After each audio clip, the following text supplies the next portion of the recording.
Hi everybody, it's me, LisaT, coming at you with some positive energy, reading The Language of Letting Go by Melody Beattie.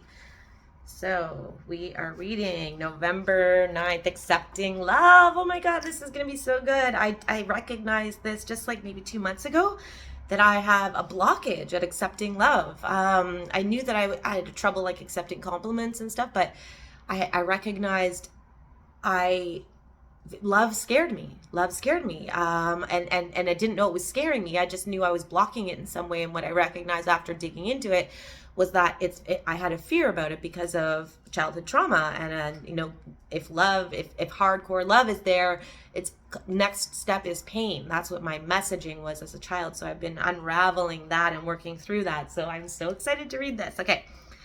Accepting Love, November 9th. I don't need my specs. It's daylight. Okay. Many of us have worked so hard to make relationships work. Sometimes those relationships didn't have a chance because the other person was unavailable or refused to participate. I know about unavailability from growing up as well, that even our parents can be unavailable, not equipped. So, and then the task is to recognize it has nothing to do with me and who I am as a person or you. Because another person is unavailable or refused to participate. To compensate for the other person's unavailability, we worked too hard. So that where the people pleasing, we work really hard. And it's like, okay, this gets me love and this takes love away. If I do this behavior, it gets me love. If I do this, and we start to work to either get love or make sure it doesn't get taken away. So we have done all or most of the work.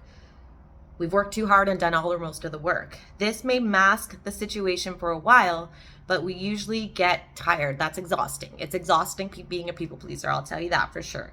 Then when we stop doing all the work, we notice there is no relationship or we're so tired we don't care. I remember that in a past relationship. I thought, I'm just going to stop trying and see what happens. Stop giving so much. And as soon as I did that, within 24 hours, I recognized, oh, there's nothing here. So we get so tired and we don't care. Doing all the work in a relationship is not loving, giving, or caring. If you're doing all the work, you're confusing yourself and you're thinking, oh, this is like me loving and giving and caring. It's not if you're doing all the work. It is self-defeating and relationship defeating. It creates the illusion of a relationship when in fact there may be no relationship. So you create the illusion by doing all the work and because you're like giving into the relationship, you're making things happen and you're creating love and you're creating moments and you're creating this and you're doing all the like give of the communication, etc. So that could give this illusion, oh, there's a relationship here. But if you stop for a second and I remember this very vividly. It's like 3 years ago, and I stopped and it was like, oh, there's nothing there. So it's an illusion when you're doing all of that. It enables the other person to be irresponsible for his or her share. Because that does not meet our needs, we ultimately feel victimized. And then you feel like a victim. I didn't, though, in my experience, because I was in the work. So in our best relationships, we all have temporary periods where one person participates more than the other. This is normal.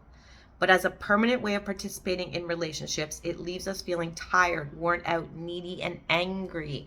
So again, it creates, we think we're doing something good and it creates a backlash. The byproduct of giving when someone else isn't giving, the byproduct is we get tired and what did it say? And we feel victimized. In our best relationships, we all have, but the permanent way of, in our best relationship, we all have temporary periods where one person participates more than the other. This is normal. But as a permanent way of participating in relationships, it leaves us feeling tired, there we go, worn out, needy, and angry.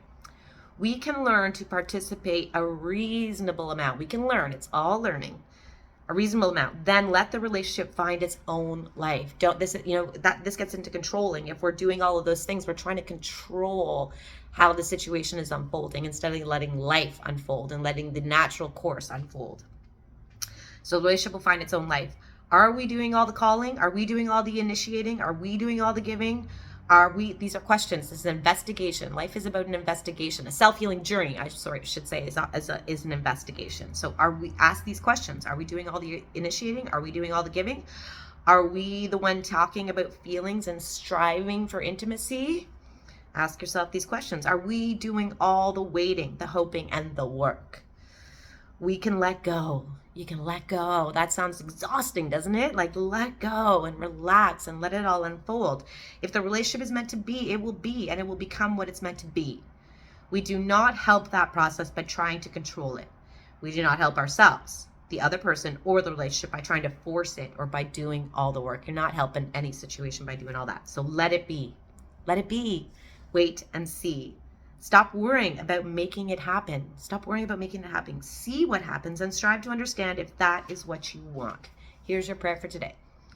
Today, I will stop doing all the work in my relationships. I will give myself and the other person the gift of requiring both people to participate. I will accept the natural level my relationships reach when I do my share and allow the other person to choose what is his or her share will be as well. I can trust my relationships to reach their own level. Trust the relationships, trust life. I do not have to do all the work. I need only do my share. Doesn't that feel better, right? Amen to that. Thanks for watching, everybody. Please hit the subscribe button. Let me know you're on this journey with me. Give me a thumbs up. Let me know you like the video.